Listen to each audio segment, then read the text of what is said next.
સર્વોપરી સર્વાવતારી શ્રી સ્વામિનારાયણ બાપા,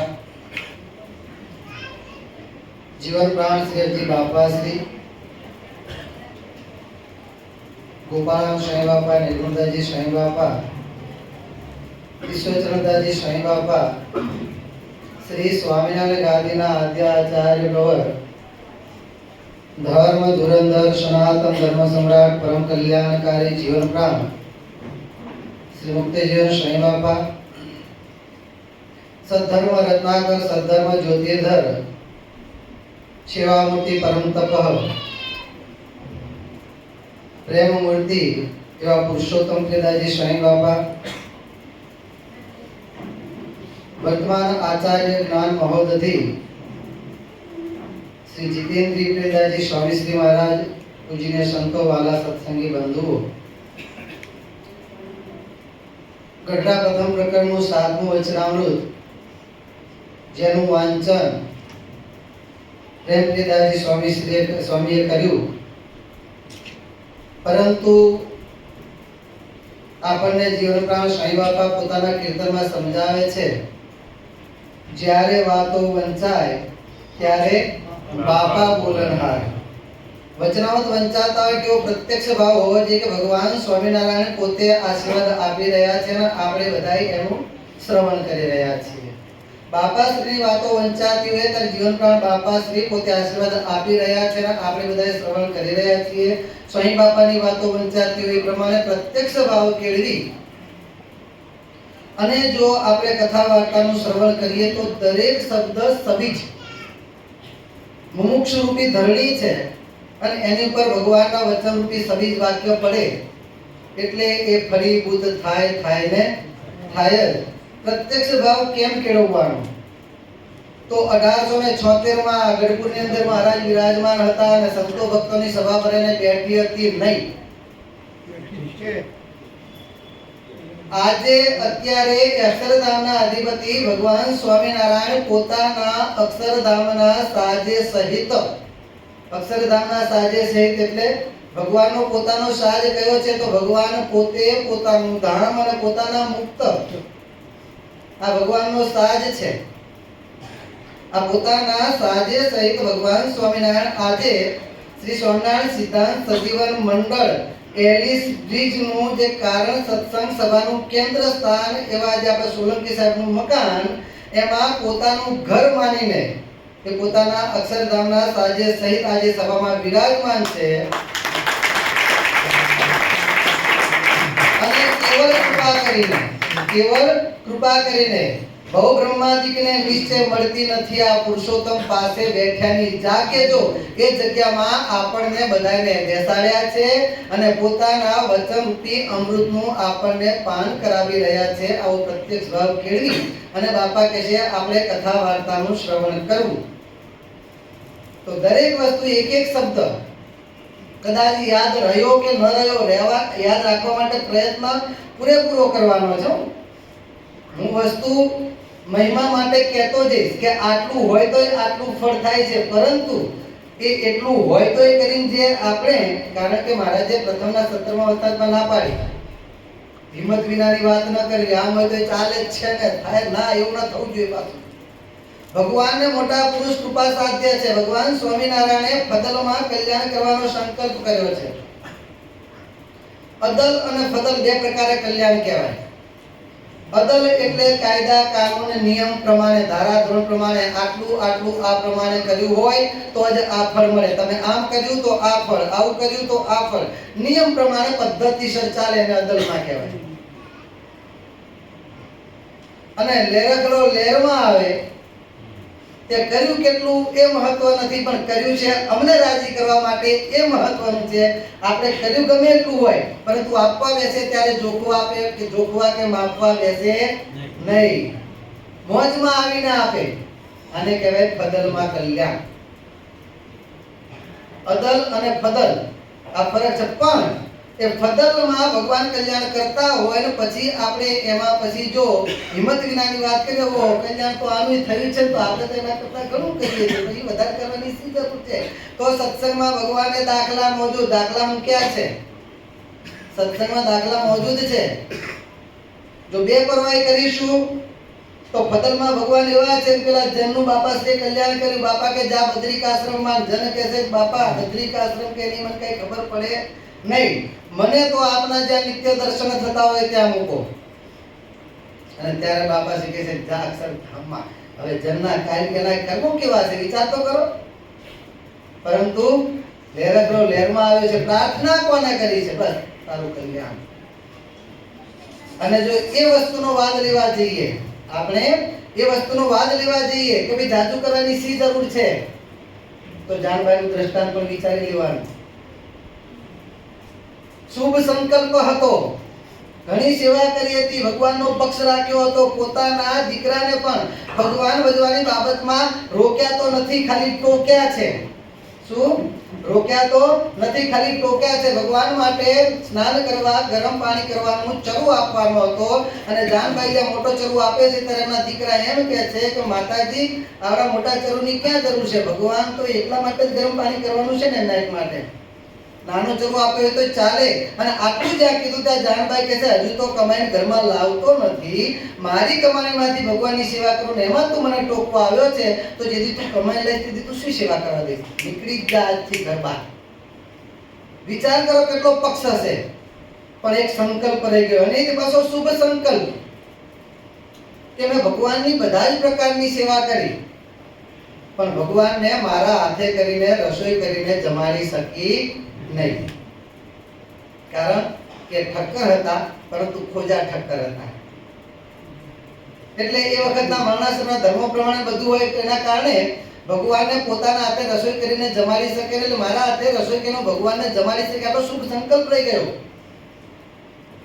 તો મહારાજે ત્યાં પ્રથમનું નવમું નામ લઈ લીધું કે આવા ભગવાન મળ્યા છે, ભગવાનની સેવા કરે, બધું જ કરે, તો પણ અપૂર્ણપણું રહી ગયું. આટલું રહ્યું શા માટે?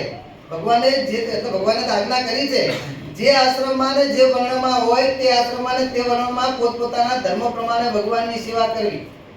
ત્યાગીએ પછી ગ્રહસ્થને જો લાખ રૂપિયાની આરતી કરતા હોય, પારાયણ કરતા, આપણે કરીએ જો પૈસા હોય તો આપણે નહીં, ત્યાગીના ધર્મમાં નથી આવતું, એવો સંકલ્પ નહીં કરવાનો. અને ત્યાગીના ધર્મમાં આવતું પણ ગ્રહસ્થના ધર્મમાં ના આવતું હોય એવા સંકલ્પ કરીને ગ્રહસ્થએ પણ ત્યાગીનો વાદ નહીં લેવાનો. ભગવાને જે આશ્રમમાં ને જે ધર્મમાં રાખ્યા છે એ પ્રમાણે રહી અને ભગવાનની સેવા કરવી. પણ આટલો એમને શુભ સંકલ્પ રહી ગયો કે મારા હાથે કઈને રસોઈ કરીને ભગવાનને જમાડી શકી, અને ભગવાને બીજો જન્મ ધરાવ્યો. બીજો જન્મ ધરવો પડ્યો. બીજા જન્મમાં 12 વર્ષના થયા ત્યારે ભગવાને સાંખ્યોગી બાઈઓને આજ્ઞા કરી હવે કોઈ પણ થાળ કરતા નહીં, આને હાથે એકલા હાથે રસોઈ કરવા દો, અમને થાળ કરી જમાડે. ભગવાને થાળ જમાડ્યા પછી ધામમાં જવા મળ્યું. એટલે ભગવાને રીત એવી ચલાવી છે કે ફતલમાં કલ્યાણ, પણ ફતલમાં કલ્યાણ થતું જોઈને કોઈ જો પછી એનું વાદ લઈ અને છટકવા જાય ભગવાનની આજ્ઞામાંથી, ધર્મ નિયમ ઉપાસનામાંથી, તો ભગવાને એમાં પણ બાંધી રાખ્યા છે દ્રષ્ટાંત મૂકી મૂકીને. એટલે આ પ્રમાણે ભગવાન આપણને ફતલમાં કલ્યાણ કરનારા મળ્યા છે. અને ફતલમાં કલ્યાણ કરનાર સાધન ગમે એટલા થયા, પણ ભગવાન કહે છે અમને રાજી કરવા માટે કર્યા છે, તો અંતે પૂરું કરીશું, પણ મંડ્યા રહેતો તો. એટલે આવા ભગવાન કેવળ કૃપા કરીને ભવ બ્રહ્માદિકને મળતી નથી, પુરુષોત્તમ પાસે બેઠેની જાગે જો એ સભામાં ભગવાને આપણને બેસાડ્યા છે અને પોતાના આશીર્વાદનું પાન કરાવે છે. અને એમાં ભગવાન આપણને ઉપદેશ આપતા કહે છે કે શાસ્ત્રમાં જ્યાં જ્યાં આધ્યાત્મ વાર્તા આવે છે કોઈને સમજાતી નથી અને મતિ ભ્રમી જાય છે. શાસ્ત્રની અંદર ઉપલબ્ધ વાત હોય, પરંતુ એનો આધ્યાત્મિક અર્થ એ તો જે લખનાર હોય એના અભિપ્રાયને જ્યારે ખોદી ખોદીને કાઢીએ ત્યારે ખબર પડે કે એનો અસલ અભિપ્રાય શું છે. અને એમાંય ગદ્ય કરતા પદ્યમાં વધારે, ગદ્ય કરતા પણ પદ્યમાં વધારે. આપણે લગભગ પહેલી સભામાં વાત કરી હતી કે ભાઈ ખાતા પીતા હરતા ફરતા નથી એ તો જતા કે આવતા. ત્યારે ઉપલબ્ધ રીતે શું લાગે? અનાદિ મુક્તની વાત છે. અનાદિ મુક્ત ખાતા પીતા હરતા ફરતા નથી એ જતા કે આવતા. મતલબ કે અનાદિ મુક્ત ખાય છે, પીવે છે, હરે છે, ફરે છે, પણ આવતા જતા નથી. ઉપલબ્ધ કથા પણ એવો લાગે. પરંતુ લખનાર વ્યક્તિએ કયા ભાવથી લખ્યું છે એને જ્યારે એ વ્યક્તિના હાર્દને તપાસીએ તો એના હાર્દને જાણનાર એવા સત્પુરુષને આપણે એમને સેવીએ, એમનો યોગ કરીએ તો એમના થકી હાથ જાણવા મળે કે કેવા શું માંગે છે. તો અનાદિ મુક્ત ખાતાય નથી, પીતાય નથી, જતાય નથી કે આવતાય નથી, તો જીવોના મોક્ષને માટે સ્વયં હરિ ભૂપરે ફરતા. એમના દ્વારા તો ભગવાન સ્વામિનારાયણ પોતે કરતા બનીને અનેક જીવોના કલ્યાણને માટે આ ભૂમિ ઉપર વિચરણ કરી રહ્યા છે. અક્ષર પર આનંદ ઘન પ્રભુ કીયો હે ભૂપર ઠામ. એવા ભગવાન સ્વામિનારાયણ જે આપણને સમજાવે છે કે શાસ્ત્રમાં અધ્યાત્મ વાર્તા આવે છે, કોઈને સમજાતી નથી ને મતિ ભ્રમી જાય છે. આની અંદર તો ભગવાને જીવનું વાચ્યાર્થ ને લક્ષ્યાર્થ, ઈશ્વરનો વાચ્યાર્થ ને લક્ષ્યાર્થ, પછી પ્રધાન મહત્તત્વનું વાચ્યાર્થ ને લક્ષ્યાર્થ બધું ભગવાને જણાવતા ગયા. જો એમાં ઊંડા ઉતરીશું ને તો આ તો એટલો બધો દરિયો છે કે ખાલી જીવનું વાચ્યાર્થ ને લક્ષ્યાર્થ આપણે એનું કરવા બેસીશું ને તો આખી સભા પૂરી થઈ જશે. અને એ એટલું ઊંડાણમાં છે કે તમને બધાને ઊંઘ આવવા માંડશે. કારણ કે જીવનું વાચ્યાર્થ ને લક્ષ્યાર્થ એટલે મહારાજે પહેલી વાત કરી કે જીવનું વાચ્યાર્થ ને કે જીવનું વાચ્યાર્થ શું છે, તો જીવને સ્થૂળ સૂક્ષ્મ અને કારણ આ ત્રણ દેહ યુક્ત છે કેવો એ જીવનું વાચ્યાર્થ છે. ત્રણ દેહની આપણે વાત થઈ હતી, બરોબર આકાશ? હવે ત્રણ દેહનું વિવરણ એ સમજાવવા બેસીએ કે સ્થૂળ દેહ એટલે શું, સૂક્ષ્મ દેહ એટલે શું, કારણ દેહ એટલે શું. કારણ દેહ ને કારણ દેહ શા માટે કહેવામાં આવે છે? કારણ કે આપણે વાત કારણ સત્સંગ સભા એના કારણ દેહ શા માટે કહેવામાં છે એનું વિવરણ કરીએ. પછી એનાથી પર જીવ તો અજર અમર, છેદાતો નથી, ભેદાતો નથી, આ બધી આપણે વાત કરીશું. એનાથી પૃથક છે એનું લક્ષ્યાર્થ સમજાવીશું. અને પછી જીવનું વાચ્યાર્થ અને ઈશ્વરનું વાચ્યાર્થ, વિરાટ સૂત્રાત્મા ને અવ્યાકૃત, આ ત્રણેયનું જે જીવનું અને ઈશ્વર, વિરાટ પુરુષ ઈશ્વરનું, એ બંને વચ્ચે એકાત્મપણું શું છે અને બંને વચ્ચે તફાવત શું છે બંનેનું સરખું. સ્થૂળ સૂક્ષ્મ ને કારણ એમ વિરાટ પુરુષનું વિરાટ સૂત્રાત્માને અવ્યાકૃત. જેમ આપણા ઇન્દ્રિયો છે આ લોકના મનુષ્યના, એમ એના પણ ઇન્દ્રિયો છે. જેમ આપણું શરીર છે એ પંચભૌતિક છે, એનું શરીર પણ પંચભૌતિક છે. જેમ આપણું આ દેહ પાંચ ભૂતમાંથી થોડોક નાનો પિંડો લઈને આપણું શરીર બનાવ્યું છે ને, આખી પૃથ્વી છે ને વિરાટ પુરુષનું શરીર છે. આપણી બે આંખો છે, સૂર્ય અને ચંદ્ર વિરાટ પુરુષની આંખો છે. નદીઓ છે એ વિરાટ પુરુષની નાળીઓ છે. અને દરિયા છે વિરાટ પુરુષની કુક્ષી છે. આપણા શરીરમાં જે પાણીનો ભાગ કુક્ષી કહેવાય ને, એ વિરાટ પુરુષની કુક્ષી છે. બંનેનું છે મળતું, પરંતુ આપણું અલ્પાંશ છે, વિરાટ પુરુષનું મહાનતા છે. મહાન એટલે મોટા પાયે છે.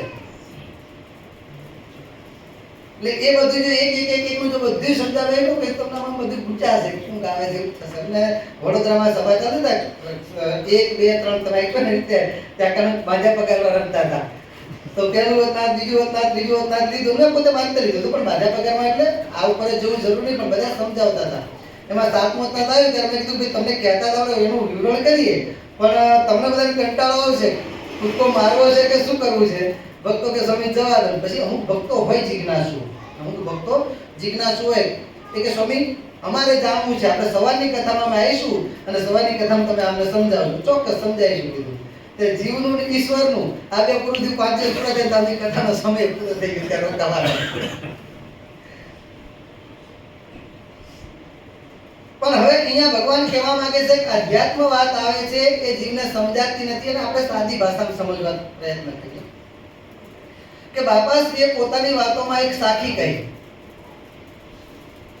કીડીબાઈ ચાલ્યા સાસરે ને 9 મણ કાજળ સાઈ, હાથી લિયો ગોદમાં રોટલીઓ લટકાઈ. આ કેના જેવી વાત લાગે?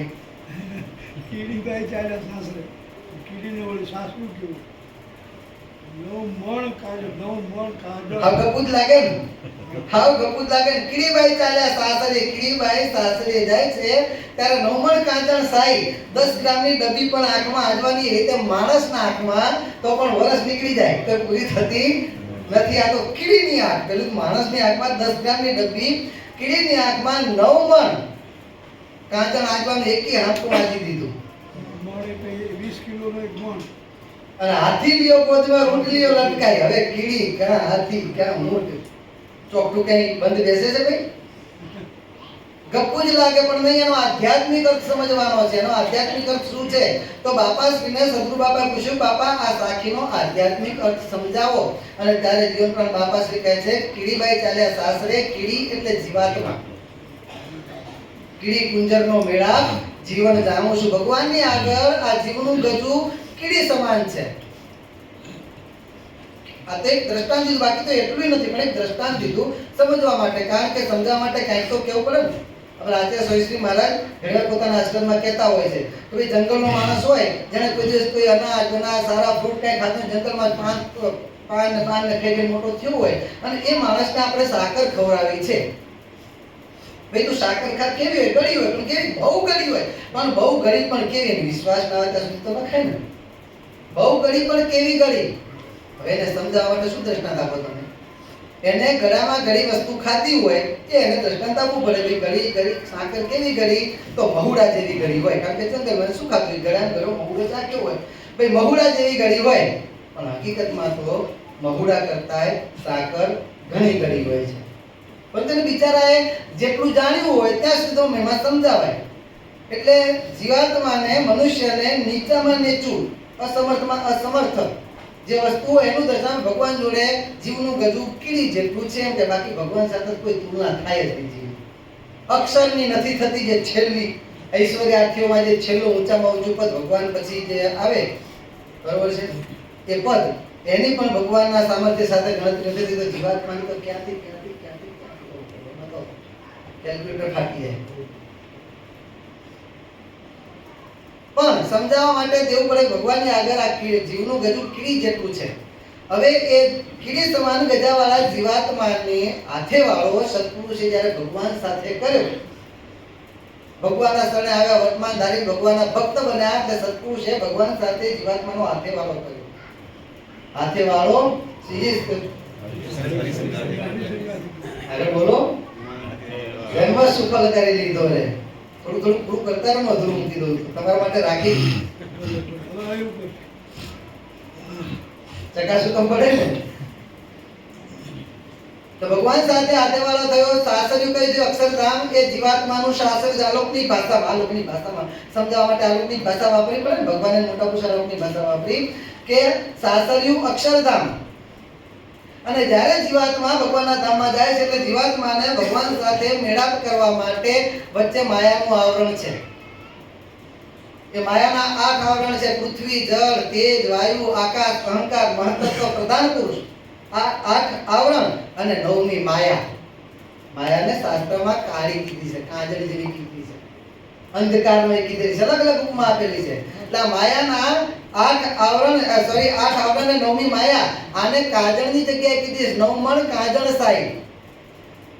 જ્યારે જીવાત્માને ભગવાન સાથે હાથેવાળો થાય છે, સંબંધ થાય છે, ત્યારે ભગવાનની કૃપાએ કરીને એ જીવાત્મામાં એટલું સામર્થ્ય આવે છે કે આલોકની વાસના, માયા બાયા બધાને ખેંચી કરીને એમાંથી એની માથે પગ દઈને નીકળી જાય છે. બાપાજીના શબ્દોમાં કીધું, માયાની માથે પગ દઈને નીકળી જાય. કોઈ એને આંજી શકતું નથી, કહેતા એને પ્રલોભન આપી શકતું નથી, ભગવાન સુધી પહોંચવામાં રોકી શકતું નથી. એકે આવરણ. અને ત્યાંથી આગળ ચાલે છે જીવાત્મા. ત્યાર વચ્ચે પછી ઐશ્વર્યાર્થીના આવરણ આવે. એમાં સર્વપ્રથમ આવે વાસુદેવ બ્રહ્મનું આવરણ. એના હાથીની જગ્યાએ ઉપમા આપી છે. અને વાસુદેવ બ્રહ્મના ધામથી પણ જ્યારે આગળ ચાલે છે એટલે એમ થાય ખરું મારા ધામથી આગળ ક્યાં જાય છે? આ પણ એવો બળ્યો છે. પૂછે કે ક્યાં જાય છે? ભગવાન સ્વામિનારાયણના ધામમાં જઉં છું. એ આનાથી પર તો અનંત ઘણું સુખ છે.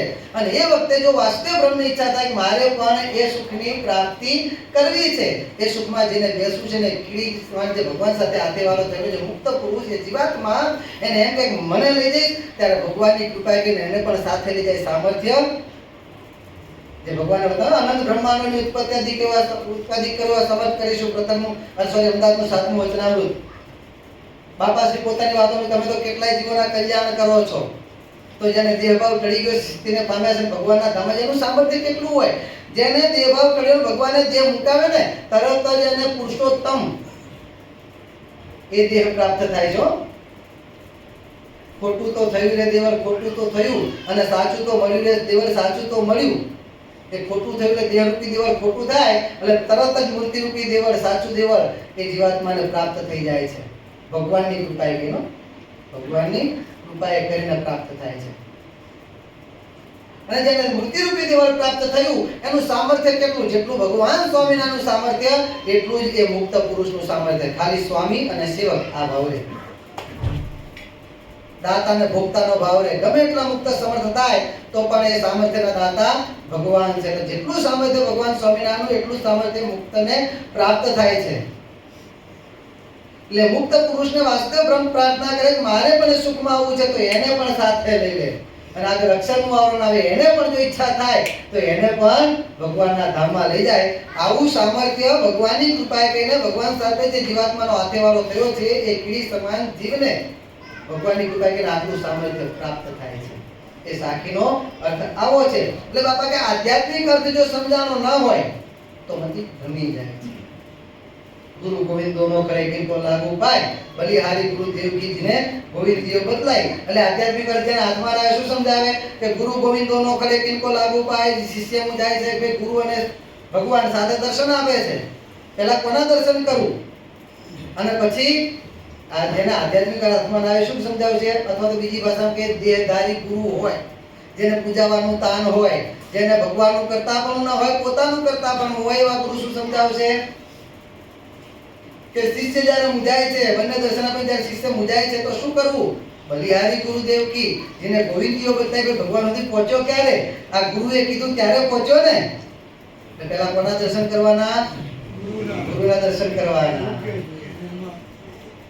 અને જેના આધ્યાત્મિક અર્થને જાણે છે એ જ સાખી એની જ છે. સ્વર સમજાવે છે ગુરુ ગોવિંદજી દોનો ખડે કિनको લાગુ પાય, ત્યાં સુધી સરખું બંનેનું. શિષ્યને ભગવાન અને ગુરુ સાથે દર્શન આપે છે. શિષ્ય મુજાય છે પહેલા કોના દર્શન કરવું? બલિહારી ગુરુદેવ કી જેને ગોવિંદજીઓ બદલાઈ. શિષ્યને મુજાયેલો જેને ગુરુ પામી જાય છે ને, ગુરુના મેન લક્ષણ છે પોતાના શિષ્યની મૂંઝવણને પામી જવું. આ ગુરુનું લક્ષણ છે. શિષ્યની મૂંઝવણને ગુરુ પામી જાય છે. બલિહારી ગુરુદેવ કી કે શિષ્યની મૂંઝવણને પામી ગયા, અને પામી ગયા પછી એની મૂંઝવણનો અંત લાવ્યો. ભલા માણસ મારા તારા ઈષ્ટદેવ આ છે બલિહારી ગુરુદેવ કી જેને ગોવિંદજીઓ બદલાઈ. પહેલા આમને પગે લાગ. આ એ સાખીનો આધ્યાત્મિક અર્થ છે. જો આધ્યાત્મિક અર્થ સમજાણો ના હોય તો મહારાજ કે ભમી જવાય છે. આ વચનામૃત શિક્ષાપત્રી જો આધ્યાત્મિક અર્થને જાણ્યા ના હોય તો ભ્રમી જવાય. શિક્ષાપત્રીનો પહેલો શ્લોક ત્યાં જ અટકી પડે માણસ. જો કે આપણે વિવરણ કરતા નથી. આ સભામાં પૂર્વ વિજ્ઞાન પ્રકાશદાસજી સ્વામી એનું વિવરણ કરી ગયા છે, જેના એક એક શબ્દના ત્રણ પ્રકારના અર્થ નીકળે છે. બરોબર છે. અને શિક્ષાપત્રીનો પહેલો શ્લોક આપણા પ્રેમમૂર્તિ બાપાએ અને જ્ઞાન મહોદય બાપાએ જે સમજાવ્યું છે એ પ્રમાણે જો પૂરેપૂરો સમજી ગયો પહેલો શ્લોક અને બીજો શ્લોક, બે શ્લોક શીખી ગયા ને, તો કદાચ આગળના શ્લોકમાં એને કદાચ એનું અર્થઘટન કરતા ના આવડે, એનો જેવો છે તેવો અર્થ શબ્દનો અર્થ કાઢતા ના આવડે, પરંતુ છે તો ભગવાન સ્વામિનારાયણ એ તો પાકું થઈ જાય. ગમે તે પરોક્ષનું નામ આવે, બીજું નામ આવે, ગમે તે ભાવથી ભગવાને પોતાના વિશે જોડવાની વાત કરી હોય, આજ્ઞા કરી હોય, પરંતુ ગમે તે નામ પહેલો શ્લોક ને બીજો શ્લોક પાકો થઈ ગયો એટલે પહેલા શ્લોકના આધારે એક તો ઉપાસના પાકી થઈ જાય અને બીજા શ્લોકના આધારે શિક્ષાપત્રનો મહિમા સમજાઈ જાય. બીજા શ્લોકમાં શિક્ષાપત્રનો મહિમા કીધેલો છે. બંને વસ્તુ એને પાકી થઈ છે. પણ ક્યારે આવા સાચા સત્પુરુષના યોગ્ય કરીને આધ્યાત્મિક અર્થ સમજ્યા હોય ત્યારે. અને આ પ્રમાણે વચનામૃત રહસ્યાર્થ પદ્ધતિકા ટીકા અને શિક્ષાપત્રીમાં જે પ્રેમમૂર્તિ બાપા અને જ્ઞાનમોદી બાપાએ જે એની પર ટીકા કરી બંનેને પાકું કરી લીધું. પછી એને ભગવાનના મહિમામાંથી કોઈ પાછો પાડી શકે નહીં, કારણ કે બધાનું અનુમાન થઈ ગયું અને પરિમાણ કરી રાખ્યું છે. દયાનું સત્તમબોધમાં ભગવાન કહે છે બધાનું એ અનુમાન કરી રાખે, બધાને જાણી રાખે. રાજ્યાધિકનું સુખ આવું છે, ઇન્દ્રાધિકનું આવું છે, વૈરાટ પુરુષનું આવું છે, મહત્તત્વ, પ્રધાન પુરુષ, મૂળ પુરુષ, વાસુદેવ બ્રહ્મ, મૂળ અક્ષર, બધાનું સુખ આવું છે, આવું છે, આવું છે. આનાથી આ પર, આનાથી આ પર, આનાથી આ પર, સાંખ્યની આપણે વાત કરી તે પ્રમાણે. અને બધાયથી ભગવાન સ્વામિનારાયણના સુખને સર્વોપરી જાણી અને જે ભગવાન સ્વામિનારાયણના ચરણાની દિશે જોડાયો હોય ને, ભગવાનનો પાળ્યો, ભગવાન કહે છે અમારો પાળ્યો પણ અમારા ચરણથી પડે નહીં. દયાનું સત્તમબોધમાં ભગવાને કહી દીધું અમારો પાળ્યો પણ અમારા ચરણથી પડે નહીં. અને આ આધ્યાત્મિક અર્થ જેના હાથમાં આવી ગયો, ભગવાનના મહિમામાં એને ક્યારેય કષ્ટ રહેતી નથી. જ્યારે ભગવાનનો મહિમા એને સંપૂર્ણ સમજાઈ જાય છે ને, પછી એને સત્સંગમાં આનંદ અને સુખથી ભર્યો વર્તો. સત્સંગ માત્ર ને દિવ્ય ભાષે. શું? સત્સંગ માત્ર દિવ્ય પાસે ભગવાન કહે છે, ભગવાન અને ભગવાનના સંત, ભગવાનના ભક્ત એની સેવામાં જ એનો દિવસ અને રાત્રિ વિત્યા કરે. આ પ્રથમના 8મા અધ્યાયમાં ભગવાન સમજાવે છે કે ભગવાનનો ભક્ત હોય ને તો પોતાની ઇન્દ્રિયની સર્વે ક્રિયા ભગવાન અને ભગવાનના ભક્તની સેવામાં જોડી દેવી મહારાજ. અને જ્યારે ભગવાન અને ભગવાનના ભક્તની સેવામાં પોતાના ઇન્દ્રિયની સર્વે ક્રિયાને જોડી મૂકે છે ને ત્યારે મહારાજ કહે છે એનું અંતઃકરણ શુદ્ધ થાય છે. આપણા ગોપાલન સ્વામી બાપા સત્સંગ પ્રચાર કરતા કરતા કરતા ધોળકા આવ્યા ત્યાં આપણે સદગુરુ પ્રવૃત્ત હતા. બરોબર સાહેબ? હમણાં તમે સીડીમાં ગાતા ગાતા આવતા હતા. બરોબર છે? સદગુરુ પ્રવૃત્ત આપનું જ્યારે ધોળકા બધારે છે ને ધોળકાની અંદર જે પેલું ભૂત્યો બંગલો બ્રહ્મ રાક્ષસ વાળો ખંડેર થઈ ગયેલો, ગામના 14 એ ઉતારો બતાવી દીધો કે આ જગ્યાએ ઉતરવા જેવું છે, જાઓ તમે ઉતરો કે છે. અને ત્યાં ગયા તો 1 2 5 નહીં 300 ભૂતો ત્યાં ભેગા થયેલા હતા. કારણ કે એ વિદ્વાન પંડિત હતા, બહુ વિખ્યાત હતા અને દૂર દૂરથી એની પાસે વિદ્યાભ્યાસ કરવા માટે બધા આવતા હતા. અને જે કોઈ આવે કાશીનાથ પંડિત પોતે મર્યા પછી બ્રહ્મરાક્ષસ હકીકતમાં શું હતું? વાસના. જ્ઞાન હતું પણ જ્ઞાન સત્પુરુષના યોગ વિના કાંઈ પણ કામ. કેટલાને જ્ઞાન ભણાવ્યું, પોતાનામાં હતું, કેટલાને શીખવાડ્યું. એમાં આવે છે ઉપનિષદને શાસ્ત્ર શીખ્યા પુરાણ પુરાણી, અંત સમયે કામ ના આવ્યું, શું કરવાની કમાણી. આ ગોપાળ બાપા ઉપદેશ આગળ જતો રહ્યો. ગોપાળ બાપા ઉપદેશ કારણ કે આપણે તેમથી જવાબ નથી એટલે વચ્ચે સમજવા જેવું સમજાવતા. સત્પુરુષના યોગ વિના જ્ઞાન ક્યાંય પણ કામ આવતું નથી. એટલે ગોપાલભાઈ જે પોતે જ્ઞાની હતા, બધું જ હતું, કેટલાને વિદ્યા ભણાવી હતી, પરંતુ વાસના તૂટી નહોતી. એનો નાનો સરખો દીકરો પુંડરીક રમતો રમતો જાય છે, ટાંકામાં પડી જાય છે, ડૂબીને મરી જાય છે. એની પત્નીને ખબર પડી આઘાત સહન ના થયો, પોતે એમાં કૂદી પડે છે અને ધુબાકો થયો એટલે ધ્યાનમાં બેઠેલા પંડિત જાગ્યા. શું થયું? ચારે બાજુ જોતા ખબર પડી બે જણા ગયા, એકલો હોય એને આઘાત સહન ના થયો, એ પણ પડ્યા. તેને બ્રહ્મરાક્ષસ. અને પછી તો વિદ્યા ભણવા બધા આવતા એટલે જેમ જેમ આવતા જાય એને મારી ભૂત કરતા જાય. 300 જણનું કોળું ભેગું કરેલું. અને એમાં ગોપાલ બાપાનો વારો આવ્યો. નાના સંતો, વિદ્યાર્થી ભણનારા સંતોને ગોપાલ બાપા સાથે ફેરવતા, સત્સંગ પ્રચાર કરે અને રાત્રે રાત્રે વિદ્યાભ્યાસ કરાવે. અને આ પ્રમાણે ચાલતું હતું. ત્યાં પધાર્યા ખંડેર મકાન. કારણ કે એમાં કોણ જાય?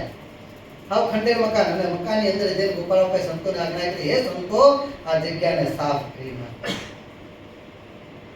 જગ્યા ગમે તે હતી પરંતુ આજ્ઞા કોની હતી? ગોપાળાનંદ સ્વામી બાપાની આજ્ઞા હતી. અને એમાંય પાછું જે સાફ કરેલી જગ્યામાં કોણ વિરાજમાન થતું હતું? ગોપાળાનંદ સ્વામી બાપા વિરાજમાન. ત્યાં ગોપાલ બાપા વિરાજમાન હોય ત્યાં ભગવાન સ્વામિનારાયણ અને જે આખો સાજ આગળ આપણે કઈ ગયા તે એ વિરાજમાન થવાનું. એ જગ્યા સાફ કરવાનો પુણ્ય શ્રેય આપણા ભાગે આવે છે. સંતોને આનંદ થયો અને વાર્તા જાય, વાર્તા આનંદમાં ગાતા જાય. ધૂળ રે વળાય સાથે રુદિયા વળાય જી, પાપ પ્રજળે ને નવલા પુણ્ય પમાય.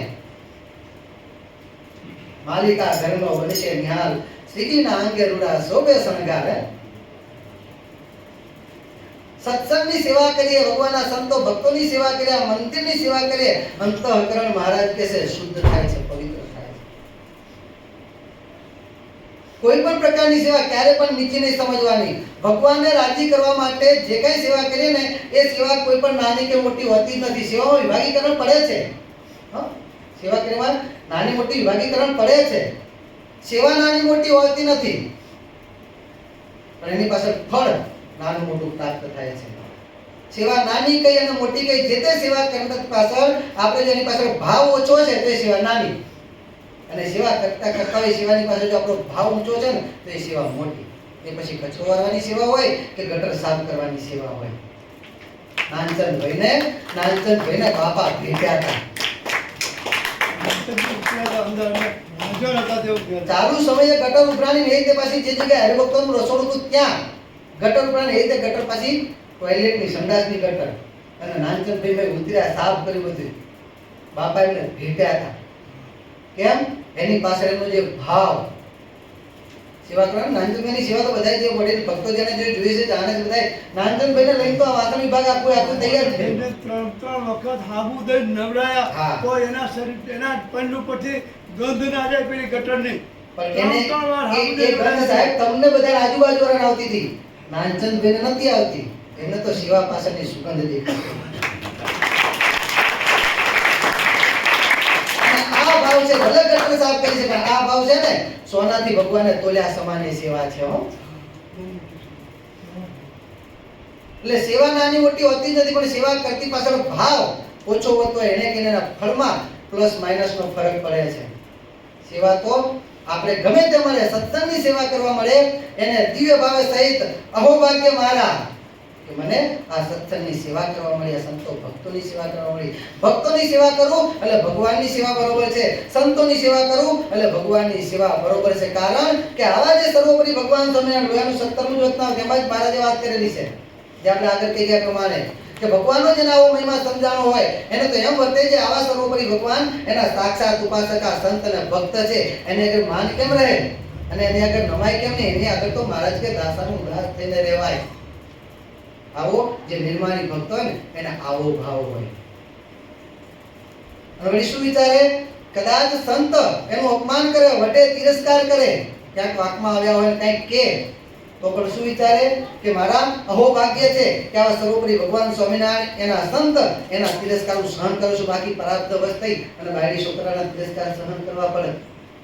એના કરતા આ સ્થાનમાં રહી અને આમના તિરસ્કાર ભગવાનના ભક્ત, ભગવાનના સત્પુરુષ, ભગવાનના તિરસ્કાર એ સહન કરીએ ને ભગવાનનો મોટા પુરુષ આપણને વઢે, આપણને વગર વાકે આપણને કદાચ કંઈક કે વાંક હોય કે વગર વાંકે કે પરંતુ એને વાંક હોય તો પણ આપણો વાંક સ્વીકારીને વાંક ના હોય તો અત્યારે તો આગળનો હશે પરંતુ ભગવાનને મોટા પુરુષે કીધું હસતા મોઢે જેને સ્વીકાર કરી લઈએ ને આપણા અનેક કર્મ બળીને ભસ્મ થઈ જાય છે.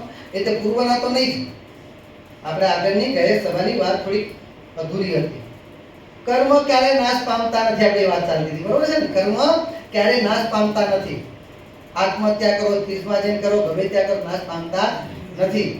પણ એક સ્થાન એવું છે કે જ્યાં કર્મ નાશ પામે છે, કારણ સત્સંગ.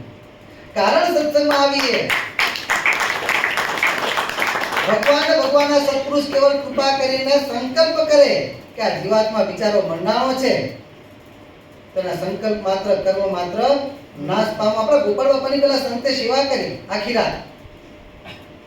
ગોપાળ બાપા સવારે જાગૃત થયા કે સાધુરામ હજુ અહીંયા નહીં આવ્યો સ્વામી, મને જેમ થાક લાગ્યો છે કે મારા કરતા આપનું શરીર કોમળ છે, મારા કરતા આપની ઉંમર વધારે છે તો આપને કેટલો થાક લાગ્યો છે? આપને ફર્સ્ટ ક્લાસ નિદ્રા આવી ગઈ. મને સંકલ્પ થયો જો આ નિદ્રા ચાલુ આવી ગઈ છે જો હું ચરણ સેવા છોડી દઈશ તો સ્વામીની નિદ્રા ભંગ થશે. એટલે આપની સેવામાં રહેશે. ત્યારે ગોપાળ બાપા પ્રસન્ન કે સાધુરામ માગો તે આપું. અને ત્યારે આપણા ગોપાળ બાપાને પેલા સંત એમ કહે છે કે હે સ્વામી કેટલા નિખાલસ હશે, કેટલા નિષ્કપટ હશે. આ મિત્ર આવું બોલવું એટલે કે ગુરુદેવ કામ પીડે છે, અંતઃ શત્રુઓ પીડે છે, એના થકી અમારી રક્ષા કરો. અંતઃ શત્રુઓ પીડે છે. હું ચોરી કરું છું, હું વ્યભિચાર કરું છું, એના કરતા અંતઃ શત્રુઓ પીડે છે કેવું ને એનાથી મોટું કામ છે. અને આવા નિખાલસ થયા અને સેવા ભાવના ગોપાલ બાપાએ કોઈ એમની પાસે સાધન નથી કરાવ્યા, કોઈ પ્રાયશ્ચિત નથી કરાવ્યું. એકતા ટાઈમ તરત જ કહે છે હે સાધુરામ થાંભલો દેખાય, થાંભલાને જો વિકાર આપે ને તો તમને વિકાર આપે જાઓ કે છે. થાંભલાને કોઈ વિકાર હોય અને તરત જ વિકાર માત્ર ટળી ગયા. ક્યારે? સેવાનો મહિમા સમજાણો ત્યારે. કર્મ આ સ્થાનમાં બળે છે ક્યારે? મહિમા સમજીને આ સત્સંગની સેવા કરીએ ત્યારે કર્મ માત્રનો નાશ થઈ જાય છે.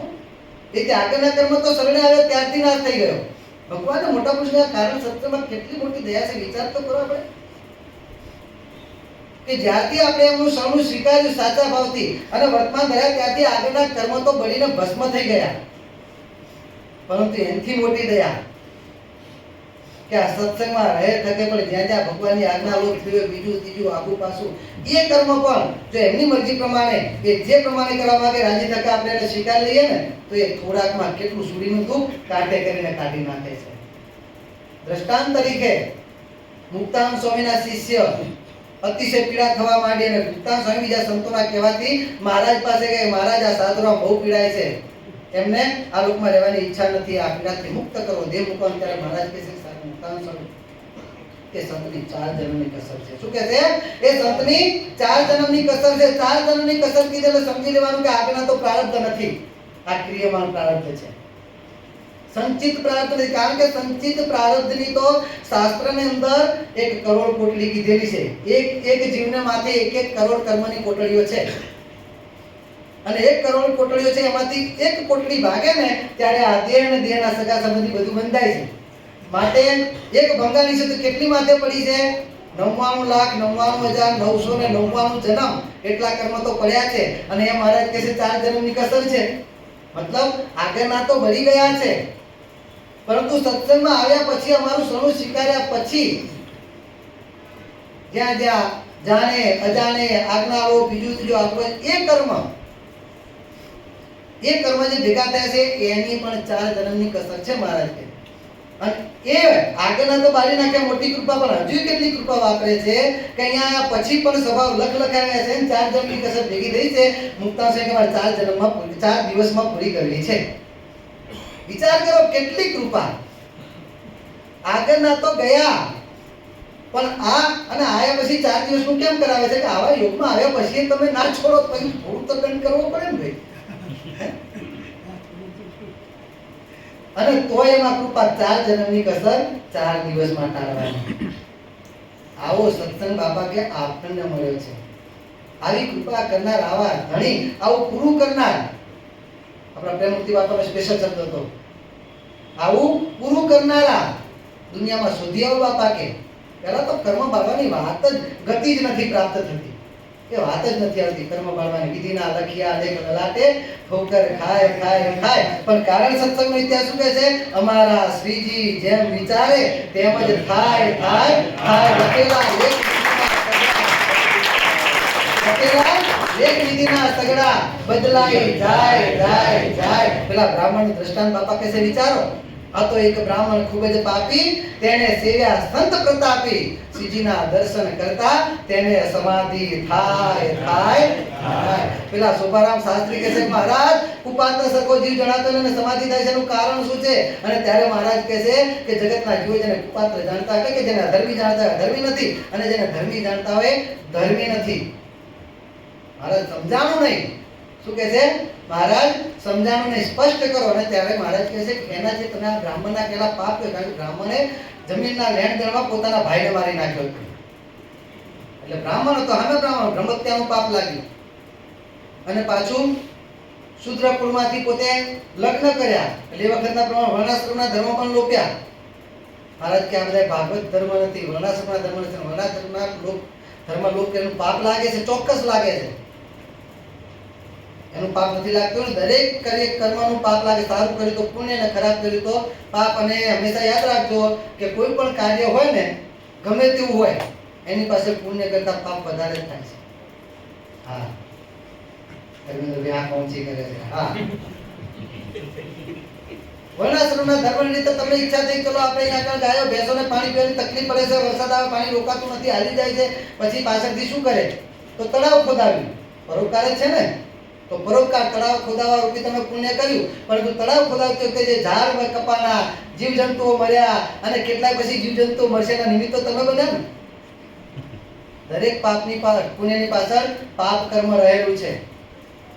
અને એટલા માટે તો ભાગવતના દ્રષ્ટાંતો મોજૂદ છે. પાંડવો જંગલમાં જતા હતા અને રસ્તામાં એક નાનું રૂપાળું બાળક મળ્યું જંગલમાં.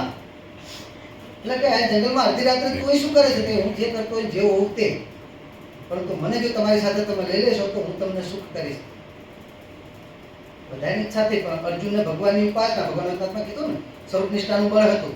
આપણે તો સુખ કરતા ભગવાન છે. આ જંગલની અંદર આ બાળક આપણે વિશ્વાસ કરાય નહીં, રહેવા દો કે છે, નથી લેવું. આગળ ચાલ્યા, અને આગળ ચાલ્યા હતા કાળો ભૂત જેવો મોટો વિકરાળ પુરુષ મળ્યો. એટલે કે તું કોણ છે? હું જે છું તે. પરંતુ અર્જુને તમને બધાને બચાવી લીધા. કેમ? તો કે પ્રભુ નાનું બાળક હતું ને, કે તમારું આ જન્મનું કરેલા પુણ્ય હતું, મૂર્તિમાન પુણ્ય હતું કે છે. પણ બચાવી કેમ લીધા કે છે? પુણ્ય તો લેવું જોઈએ ને. તો કે પુણ્ય તો તમે લીધું હોત ને તો હું તમારા આમંત્રણની રાહ જોવે નહીં, કારણ કે પાપ અને પુણ્ય હંમેશા ભેગું હોય છે. તમે પુણ્ય લીધું હોત તો તમારા વગર કીધા વગર આમંત્રણ તમારે ભેગો આવી જાત, પરંતુ તમે પુણ્યને લીધું નથી. હવે તમે આમંત્રણ આપશો તો પણ હું આવી શકીશ. એટલે પાપ ને પુણ્ય હંમેશા ભેગું હોય છે. પરંતુ એમાં જો ભગવાન તત્વ ભેગું પડે, જો અત્યારે ઘણા બધા ભક્તો આપણે જોઈએ છે, આ સાહેબના પણ ઘણા બધા એવા આપણે દ્રષ્ટાંતો છે, કચ્છમાં ભક્તો, અહીંયા પણ હવે શરૂથી ઘણા ભક્તો આપણે આગળ વાત કરી હતી કે સંસ્થામાં દાન કરે અને સંસ્થાના નામે સંસ્થા થ્રુ સામાજિક કાર્ય કરે, એમાં બંનેનો મોક્ષ થાય. કારણ કે ભાગવત ધર્મ એમાં ભળ્યો. પેલો વર્ણાશ્રમનો ધર્મ છે અને આ ભાગવત ધર્મનો પ્રતાપ છે કે પુણ્ય પાપ માત્રને બાળીને ભસ્મ કરી નાખે અને પુણ્ય હોય અલ્પ સંખ્યામાં હોય એને મહત્ કરીને એ પુણ્યનું ફળ આપણને આપે છે. ભાગવત ધર્મમાં પ્રતાપ છે એ સાચા સ્થાનમાં કરવામાં આવ્યું હોય તો એ પાછો સિદ્ધાંત છે. કારણ કે કર્મને બાંધનાર એવા સમર્થ સત્પુરુષ તો જોઈએ ને. એવા સત્પુરુષ હોય ગંગા આદિ તીર્થ છે પાપને બાળે છે પરંતુ ભગવાનના સત્પુરુષને ફરીથી પુનઃ એને પાપ એમાંથી ધોવા માટે જવું પડે છે, પાપ લેવા માટે. કારણ કે પાપ ભેગા થાય એ બધા જાય ક્યાં? ભગવાનને સત્પુરુષ ત્યાં છે. ગંગા જમના આદિ પાપ બાળે છે, ક્યાંય વાંચવા નહીં મળે. પાપ ધોવે છે. શું શબ્દ આવે છે?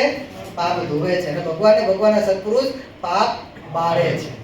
ધોવા મતલબ ગયા નથી, છે તો ખરા, સ્થાન બદલાનું. અને બાળવા મતલબ એનો નાશ થઈ જવો. ભગવાનના સત્પુરુષ પાપને બાળે છે. પણ એવા સત્પુરુષનો યોગ થાય તો એટલે આવા સ્થાનમાં આપણે જે કંઈ કર્મ કરીએ છીએ એ કર્મમાં આપણે જે પુણ્ય કર્યા હોય એ નાનું શકવું હોય તો પણ એનું મોટું ફળ ભગવાનના સત્પુરુષ આપતા હોય છે. એટલે આ સ્થાનની અંદર જે કંઈ આપણા આગલા જન્મના બીજા જે તે કર્મ હોય એ બધા જ કર્મ એ બ્રાહ્મણ મહારાજ કહે છે કે બ્રાહ્મણ ભલે ને વર્ણાશ્રમના ધર્મ રૂપ્યા હતા પરંતુ એનાથી ભાગવત ધર્મ થયો. શું થયું? એને સેવ્યા સંત પ્રતાપી. વૈરાગ્યો સંતોને મારતા હતા એ સંતોને વૈરાગ્યથી છોડાવી પોતાની ઝૂંપડીએ લઈ જઈ અને સંતોને રૂ આદિ કરીને દવા દારૂ કરી અને સંતોની સેવા કરી. અને ત્યારે સંતોના મોઢેથી શબ્દ નીકળી ગયો કે જા ભગવાન તને અંત સમય પોતાના ધામમાં તેડવા માટે. અરે સ્વામી ન થાય. કેમ ન થાય? સ્વામી મારા આવા પાપ છે. સંતો કે છે તારા ગમે તેવા પાપ હોય પરંતુ અમારા મોઢે ભગવાનની ઈચ્છા ત્યાં શબ્દ નીકળ્યો છે તારું કલ્યાણ થશે. ના, વાતનો તારે વિશ્વાસ કરવો હોય તો ભગવાન જ્યારે વડતાલમાં યજ્ઞ કરે ત્યારે તું દબાણમાં યજ્ઞ કરે ત્યારે તું આવજે. અને જ્યારે ભગવાન તે યજ્ઞ કરવા માટે બધા ત્યારે પેલા ભક્ત પેલા બ્રાહ્મણ ત્યાં આવ્યા અને ભગવાનના દર્શન થતાની સાથે સમાધિ થઈ ગઈ, અક્ષર ભાવના થયા. અને ત્યારે શોભારામ શાસ્ત્રીએ પ્રશ્ન પૂછ્યો કે મહારાજ ઉપાત્ર સરખો જીવ જણાતો એને સમાધિ થયાનું કારણ શું? મહારાજ કે એનું કારણ આ છે કે એને સંતની સેવા કરી છે. આ સત્સંગની સેવાનો પ્રતાપ મહારાજ કે આવો છે. પાપ માત્રને આગળ કીધું પાપ પ્રજડે અને નવલા પુણ્ય પમાય. પાપ બળીને ભસ્મ થઈ જાય અને આટલું નાનું શક્તિ સંતની સેવા કરી હોય ને એ મુખ્યપણે આવીને ઉભું રહી જાય છે, એનું બળ વધી જાય છે. આ બાપા કહે છે સત્સંગનો પ્રતાપ છે. પણ આવો જ્યારે સર્વોપરી મહિમા સમજાનો હોય ગમે તેમ વાત, કારણ કે શાસ્ત્ર તો એના જ હોય. મારે જોતનાથ કહે છે ભાગવત સરકાર જે સત્શાસ્ત્ર હોય એમાંથી પણ જો નિરાકારવાદી યોગ થઈ જાય ને તો ભગવાનને નિરાકાર ઠેરાવી દે. બાકી તો સાકારના પ્રતિપાદન કરનારા શાસ્ત્રો છે ને, પરંતુ જેવા ગુરુ મળે એવું પ્રતિપાદન કરી દે. એટલે આવા સાચા સત્પુરુષના યોગ્ય કરીને જો મહિમા સમજીએ ને તો ભગવાનના મહિમાથી આપણે એ આનંદમાં ભર્યા એ મહિમાથી ભર્યા આ સત્સંગમાં આપણને આનંદ આવે. પણ આવું જ્યારે નિર્માલી પણ આવે, સત્સંગની સેવા કરવાનો ખરો ખપ લાગે ત્યારે મારે ભગવાન ભજવા છે અને બીજાને ભજાવા છે. મારે સેવા કરવી છે અને બીજાને સેવા કરતા કરવા છે. દરેકને એકમેકને હાથે વાળો એકબીજાના પકડી સાથે મળી સેવા કરીએ ને, સેવા કરીએમાં ભગવાન રાજી છે. પણ મંડળના કે આપણે સત્સંગના જે તે ગ્રુપના બધા ભેગા થઈને સાથે મળીને સંપીને સેવા કરીએ ને એમાં ભગવાનનો રાજીપો આપણો કંઈ જુદો જ હોય છે. એટલી સેવા છે. એક જણો જે સેવા કરે અને જેટલું ફળ મળે ને ભેગા થઈને કરે ને વહેંચાતું નથી હો, બધાને એટલું ફળ મળે છે. આ કારણ સત્સંગ.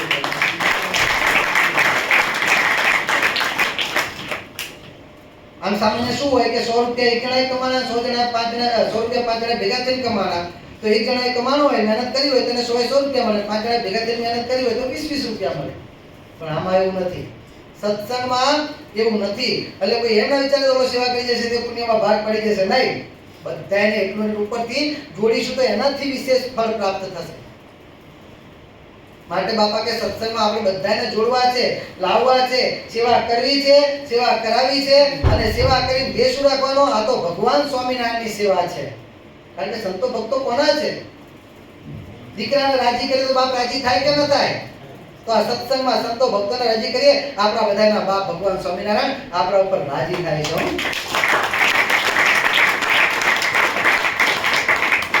આ સંત અને ભક્તો મહારાજ કે અમારી પાંખો છે, એને આપણે રાજી કરીએ તો ભગવાન કેટલા રાજી થાય. વિચાર કરો, પેલી સીતાજીનો પક્ષ રાખનાર જટાયુ, બાકી તો તુચ્છ પક્ષી કહેવાય. જટાયુ એટલે ગીધ, ગીધોનો રાજા. એનો ખોરાક કેવો? ક્યાંક ભેંસ મરી ગઈ ગામમાં, હવે તો ઓછું થઈ ગયું. પહેલા તો ગામમાં ભેંસ ભેંસ તળાવના કાંઠે ક્યાંક નાખ્યા હોય, ગીધને આમંત્રણ આપવું પડે, ટોળાના ટોળા ઉતરવા માંડે હો. અને હાડકા ઉપર ચિકાસ હોય ત્યાં સુધી ખસે નહીં. અઠવાડિયું થાય ત્યાં સુધી મંડ્યા પડ્યા હોય, હાડકા ઉપર ચિકાસ હોય ત્યાં સુધી એને છોડે નહીં. આવો તેનો ખોરાક હોય. પરંતુ સીતાજીનો પક્ષ રાખ્યો તો જે રામે પોતાના પિતા દશરથ રાજાનો અગ્નિ સંસ્કાર નથી કર્યો, એ રામે જટાયુનો અગ્નિ સંસ્કાર કર્યો છે. તો બાપા કે આ તો કારણ સત્સંગની સેવા છે. શું કારણ? સત્સંગની સેવા. એનું કેટલું કારણ? મહિમાને આપણે કેલ્ક્યુલેટરથી માપવાની જરૂર નથી, પણ અનંત ઘણું છે. બસ આપણે એ સુખના નિધિ બનવાના છીએ. આપણા પ્રેમમૂર્તિ બાપા શરીરમાં મારા સમય પર વાત કરી હતી કે તમે બધા અત્યારે સેવા કરો છો ને, પૈસેથી કરો, શરીરથી કરો, મનથી કરો. અમે કહીએ હા બાપા કે મંડ્યા રહો છો ને, આનું કેટલું ફળ છે તમને અત્યારે ખબર નથી પડતી. અને શબ્દથી અમે વર્ણન કરીએ તો શબ્દાતીત છે એ સુખ, તો શબ્દાતીત છે. પણ કરીએ શું? આ શબ્દથી સમજાવવાનું છે, આ શબ્દથી સમજી શકવાના છો. એટલે બીજી રીતે સમજાવી નહીં શકાય. એટલે બાપા કે શબ્દાતીત છે, પરંતુ આ શબ્દોથી સમજાવીએ છીએ એટલે તમારા સમજમાં હજુ પરિપૂર્ણ આવતું નથી. પરંતુ આ સેવાનું નામ કરે જ રાખજો બાપા કે તમારો અંત સમય આવશે. અને જ્યારે ભગવાનના ધામમાં આવશો ને, ત્યારે બાપા કે ભગવાન સ્વામિનારાયણની બાજુમાં અમે બેઠા હોઈશું. ભારાસણની જે આશ્રમની ભગવાન સ્વામિનારાયણની બાજુમાં અમે બેઠા હોઈશું. અને એ વખતે ભગવાનની પાસે તમારી સાહિત્ય પૂરીશું કે હે મહારાજ, આપને રાજી કરવા માટે આ સંતે, આ ભક્તે આવી સેવા કરી છે. એમ સાહિત્ય પૂરીને ભગવાનની પાસેથી તમે જ્યારે સુખ અપાવશો ને, ત્યારે તમને એમ થયું હો આટલી સેવા, એની પાછળ આટલું બધું સુખ. આવી ખબર હોત ને તો આ માયાના બધા સંસારમાં વ્યવહારમાં પડે જ નહીં. આ બધું બંધ નથી એટલે ભગવાન જણાવવા નથી દીધા બહુ. પણ પછી એમાં એને કઈ એવું ના માનતા ખરા ભગવાન. આપણે તો પ્રશ્ન આપણે તો જાણી જ લેવાનું, વ્યક્તિગત તો આપણે એમાં આગળ વધવાનું. આંગળી બધાની જાળવી છે, પરંતુ આંગળી જાળવા જેની જાળવી એને ખેંચે પાછા પાડે તો આગળ નીકળી જવાનું. પછી ત્યાં રહેવાનું નથી. બધાને આપણે સભામાં લાવવાના છે. હમણાં જે ભક્તોને ફોન કરતો હતો ને ભાઈ, આશીષભાઈને બધાને ફોન કરીને કીધું ભાઈ આજના આપણે સભામાં સમય આજ તો કે છે દિનેશભાઈનો ફોન આવી ગયો છે, રાજુ કાકાનો ફોન આવી ગયો, કે રાજુભાઈનો ફોન આવ્યો છે, આમનો ફોન આવ્યો છે. પણ તે ભક્તો સાથે એવું પણ કીધું, કારણ કે આપણે લગભગ 2-3 સોમવારથી પ્રયાસ ચાલુ છે કે આપણે સુખ લેવું છે, બીજાને સુખ આપવું છે. આ સભાનો આપણને આનંદ થાય છે. આવી બલકે આનાથી પણ વધારે સભા આપણી આ રોજે રોજ દર સોમવારે થાય એ ભગવાન આપણે પ્રાર્થના કરીને એવી આશા રાખીએ. પણ જે ભક્તોએ એવું પણ કીધું સ્વામી એમનો ફોન આવે છે માટે જ નહીં, હવે આવવાના જ છે, અમે દર વખતે લાભ લેવાના જ છે.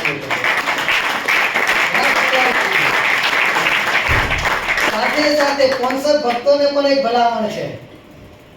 જ્યારે કહીએ કે દિનેશભાઈ આપણે સ્વામી શું કરીએ, થાકી ગયા નથી આવતા, તમે સ્પોન્સર ત્યાંથી લઈ જાઓ છો. જ્યારે તમે સ્પોન્સર હોય ત્યારે કેમ લઈ આવો છો? લાવો છો બધાને.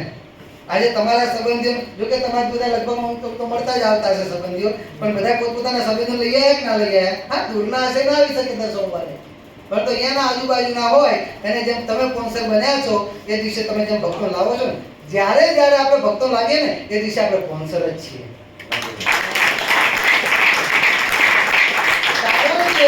કારણ કે ભોજનની સ્પોન્સરશિપ કરતા પણ કહેતા પૈસાની સ્પોન્સરશિપ કરતા પણ ભગવાનના ભક્તને અથવા તો કોઈ પણ વ્યક્તિને, કોઈ મુમુક્ષુને ભગવાનના માર્ગે આગળ વધારો ને એ સ્પોન્સરશિપ એનાથી ઊંચી છે. મતલબ એવો નથી કે તમે ધનથી સેવા કરો છો એ ગૌણ છે.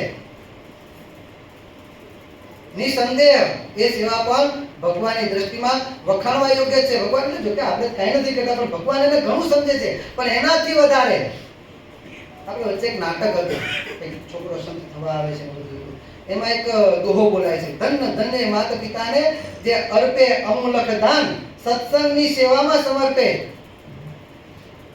પોતાના પુત્રને પણ એના ઉપર કંઈક છે, છેલ્લું વાક્ય નથી, પણ એ પોતાના પુત્રને સત્સંગની સેવામાં સમર્પે એ મોટામાં મોટું દાન છે. કહેતા આ તો એક કહેતા છે. પણ જેમ આપણે કોઈ પણ વ્યક્તિને, મુમુક્ષુને, ભગવાનના ભક્તને કદાચ કથામાં ના આવતા હોય અને કથામાં આવતા કરીએ, મંદિર દર્શન કરવાના હતા મંદિર દર્શન કરતા આવતા કરીએ, એ સેવા તો એની